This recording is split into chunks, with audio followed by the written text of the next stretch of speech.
And to this story now, the report on a controversial shacks project in Limpopo is yet to be released.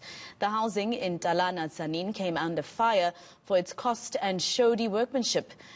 Meanwhile, a similar project in Burgersfort has been halted. It's believed to have cost the government 17 million rand.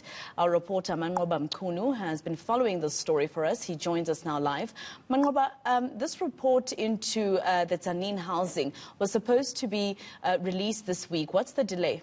Well, certainly, Masiho. In fact, it was supposed to be released on Thursday. You recall that it was commissioned on the 6th of August by the Human Settlements Department. After that briefing that was held with the provincial government, they said that they will start a probe to look into the quality and whether or not there was actually any poor or shoddy workmanship in this project, saying that, of course, they will not tolerate any acts of shoddy work and that there will be consequences. And the DG, or the acting DG's promise at the time, Masiho, was that this report will be tabled to the Minister of Human Settlements by no later than 14 days. But that has come and gone now. And we do understand that that particular report has still not been finalized. In fact, Masiho, during the week on Thursday, we did see some of those officials from the National Human Settlements Department, as well as the National Builders Housing Registration Council, which is one of the agencies that is investigating this particular issue. So they were on site in Talana to actually do the inspection. We spoke to one of the officials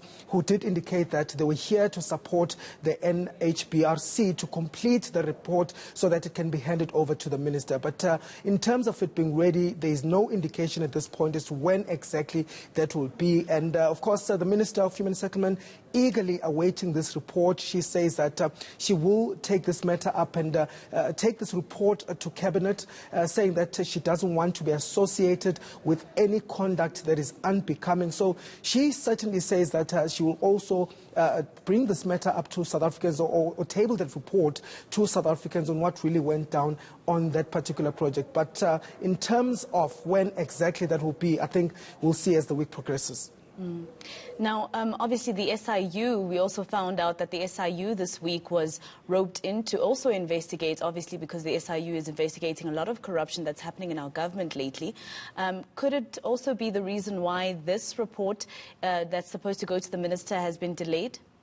Well, certainly not, Masiho, because the SIU investigation is a separate entity on its own. So what we do know is that this particular investigation has been conducted by two agencies. So it is one independent company that has been roped in, as well as the NHBRC. So that has nothing to do with the SIU probe. The SIU probe, in fact, Masiho, is probing issues of procurement, whether those procurement processes were followed and whether or not there was any wasteful expenditure, or whether these structures are actually value for money. You recall that many of the residents are certainly saying that they are not value for money. They're certainly not worth the price tag of 64,000. So that's a leg of the SIU investigation. In terms of this probe, it's looking into whether or not these structures are safe, and secondly, whether there is actually a shoddy workmanship with regards to the construction of these shacks. And so that's what that report is focusing on. They have nothing to do with each other, and so that should have been completed and done. But we do understand that, of course, it has been delayed up until now.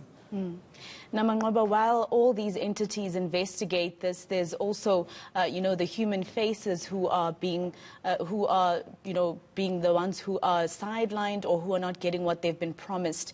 You have spoken to people both in Tzaneen and Burgersfort. What are they saying about, the promises that government has made and now are not fulfilling? Well, the people are quite disappointed, Masiho, I can tell you that, especially people of Talana who are expecting better housing. You'll understand that they've been living in squalor in a hostel that is dilapidated for many years. So they were really hopeful that, with this emergency housing, of course, they will get housing that will restore their dignity. But instead, they're saying that they feel let down by government because of the fact that they simply believe that these structures are not worth the price tag.